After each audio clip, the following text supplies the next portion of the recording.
அடர்ந்த பசுமையான ஒரு காடு இருந்தது. அந்த காடு நிறைய மரங்களாலும் பறவைகளின் இனிய குரலாலும் ஓடும் நீரோடைகளாலும் நிரம்பியிருந்தது. அந்த அழகான காட்டில் ஒரு சிறிய மான்குட்டி வாழ்ந்தது. அது தினமும் உற்சாகமாக ஓடி விளையாட, புதிய விஷயங்களை அறிந்து கொள்ள விரும்பியது. ஒருநாள் மான்குட்டி காட்டுப்பாதையில் தனியாக அலைந்து கொண்டிருந்தது. அது புதிதாக மலர்ந்திருந்த ஒரு சிறிய பூவை ரசித்துக் கொண்டிருந்தபோது அருகில் ஏதோ சலசலப்பு கேட்கப்பட்டது.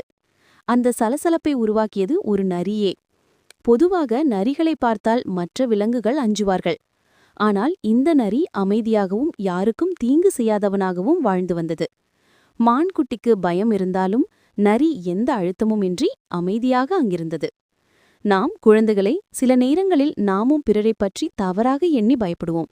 ஆனால் உண்மையில் அவர்கள் நம் நினைப்பைப் போல இல்லாமல் நல்ல மனம் கொண்டவர்களாக இருக்கலாம்.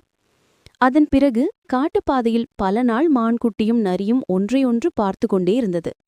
மெதுவாக அவர்கள் ஒருவரை ஒருவர் நம்பத் தொடங்கினர். நரி தொலைவிலிருந்தே மான்குட்டியை பாதுகாத்து கவனித்தது.